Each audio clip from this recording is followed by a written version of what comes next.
School हादसे का शिकार बच्चों का शव सौंप दिया गया है। एसपी की मौजूदगी में परिजनों को शव सौंप दिया गया है। 6 अलग अलग वाहनों से पीपलोदी भेजा गया है शव। पीपलोदी गांव में शवों का अंतिम संस्कार आप देख सकते हैं। कैसे दो तस्वीरें हम आपको दिखा रहे हैं कि कैसे हाहाकार मचा हुआ है। कई सवाल खड़े होते हैं, क्यों यहां पर ध्यान नहीं दिया गया? जो हम एनडीटीवी राजस्थान पूछता है, मौत का जिम्मेदार आखिर कौन है? जो हम एनडीटीवी राजस्थान पूछे, बिल्डिंग कब यहां पर दुरुस्त होगी? सवाल नंबर 3। सवाल नंबर 4, किसके भरोसे हैं बच्चे? और सवाल नंबर 5, जिम्मेदार क्या कर रहे हैं? तो क्यों नहीं यहां पर ध्यान दिया गया? दो तस्वीर आप देख सकते हैं, कैसे हाहाकार मचा हुआ है, वो पीड़ा को आप देख सकते हैं। और हमारे पास शाकिर अली, हमारे संवाददाता जो हैं, उन्होंने एक रिपोर्ट तैयार की आपके लिए। जरा ये आपको वो पहले दिखाते हैं।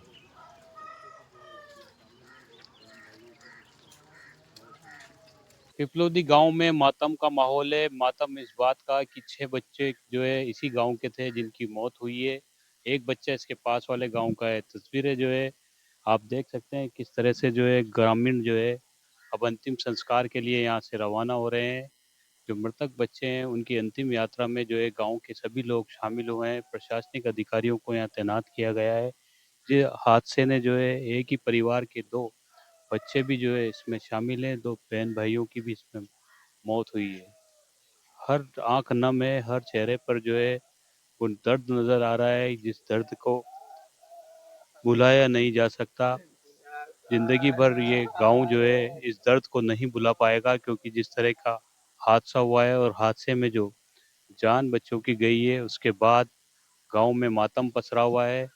एक साथ सभी जो शव हैं उनका अंतिम संस्कार किया जाएगा। पूरा जो गांव है वो पूरी तरह से जो है यहाँ पर हर गांव जो है कि जो लोग हैं उनके चेहरे पर जो गम नज़र आ रहा है वो साफ तौर पर नज़र आ रहा है। जिस तरह का हादसा हुआ है उसके बाद से गांव की हर गली में से जो है रोने की आवाज़ें आ रही है। ये आवाज़ें जो है कई सारे सवाल जो है उसका जवाब भी मांग रही है। और जिस तरह का घटनाक्रम हुआ है उसके बाद से लगातार यहाँ पर पुलिस जाब्ता भी तैनात है। तमाम जो सुरक्षा के इंतज़ाम हैं वो इंतज़ाम भी यहाँ पर किए जा रहे हैं। लेकिन बड़ा सवाल ये है कि आखिर इन घरों के चिराग बुझे हैं और जो हादसा हुआ है, क्या ये हादसे जो है सबक दे कर के जो जाते हैं उससे कुछ सबक लिया जाएगा, ताकि आने वाले वक्त में इस तरह के हादसे ना हो, किसी के घरों के चिराग ना बुझे। ये तमाम चीज़ें जो हैं इस गांव में, पिपलोदी गांव में जो मातम है वो मातम चीख चीख कर कह रहा है कि आखिर हादसे जो हुए हैं, ये जो हादसा हुआ है, दर्दनाक हादसा, इसको रोका जा सकता था तो प्रयास क्यों नहीं हुए? अब तमाम चीज़ें की जा रही है, जांचें की जा रही है, जांच कमेटियां बिठाई जा रही है, लेकिन बड़ा सवाल यही है कि ये गांव ये दर्द कभी नहीं भूल सकेगा।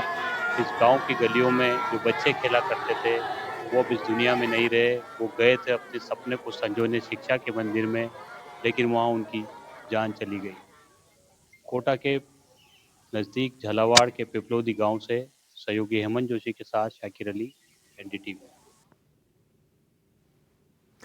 रियाज हमारे साथ जुड़ गए इसी खबर पर और जानकारी देने के लिए। देखिए रियाज, हम एनडीटीवी राजस्थान जो है प्रमुखता से इस खबर को दिखा रहे हैं, और सिर्फ दिखा नहीं रहे हैं बल्कि हम कुछ सवाल भी पूछ रहे हैं। क्या कर रहे हैं जिम्मेदार?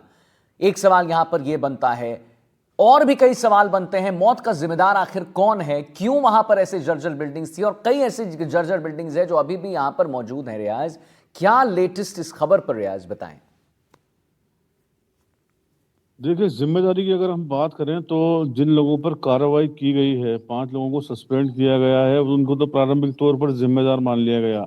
लेकिन ग्रामीणों में भी इस चीज को लेकर गुस्सा है कि जो असली जिम्मेदार, असली गुनहगार हैं इस पूरे मामले के, यानी कि बड़े स्तर के अधिकारी जिनको लोगों ने कई बार अवगत करवाया और जिनके हाथ में कार्रवाई करने की पावर होती है और उन्होंने कार्रवाई नहीं की, असली जिम्मेदार हुए हैं, उनके खिलाफ कार्रवाई होनी चाहिए। ग्रामीण भी लगातार इस बात को कह रहे हैं।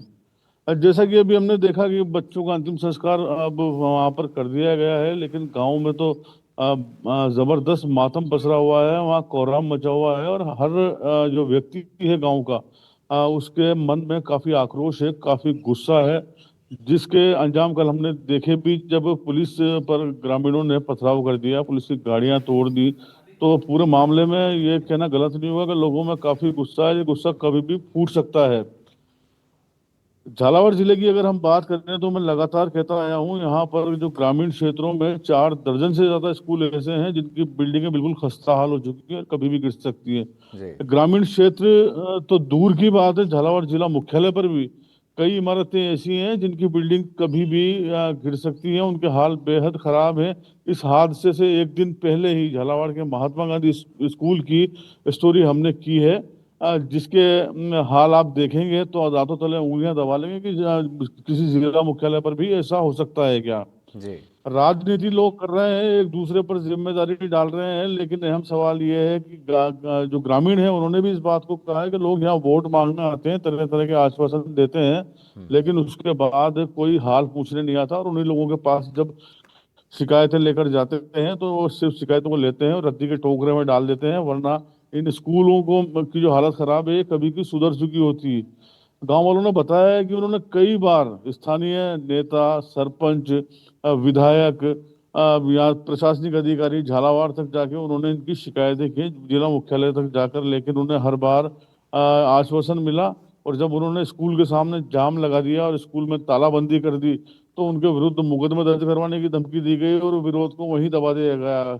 हो सकता है अगर वो विरोध जब ग्रामीणों ने किया उसको अगर सुन लिया जाता तो यह हादसा टल सकता था। जर्जर इमारत में जो गांव वाले हैं उनके मना करने के बाद ये बच्चों को लगातार बैठाया गया और उनके विरोध को दबा दिया गया, और आखिरकार यह नतीजा आपके सामने है कि 7 बच्चे जान से जा चुके हैं, और ये कहना भी इसमें गलत नहीं होगा, कई बच्चों का इलाज चल रहा है, आंकड़ा और भी बढ़ सकता है। आंकड़ा और भी बढ़ सकता है। जिन बच्चों का इलाज चल रहा है रियाज, उनकी अब स्थिति क्या है? जैसा आप बता रहे हैं कि आंकड़ा और भी बढ़ सकता है, और उसमें बिल्कुल ये बात बिल्कुल सच है कि आंकड़ा और बढ़ सकता है, लेकिन अभी जिनका इलाज चल रहा है अस्पताल में, उनकी स्थिति क्या क्या कह रहे हैं डॉक्टर्स?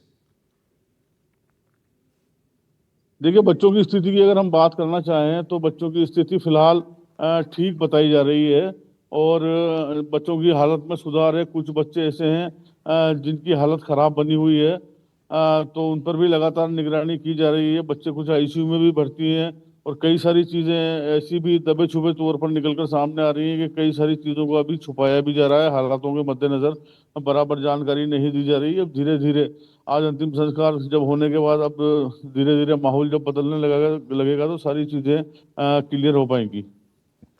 चलिए ठीक है रियाज, बहुत बहुत धन्यवाद आपका महत्वपूर्ण जानकारी देने के लिए। तो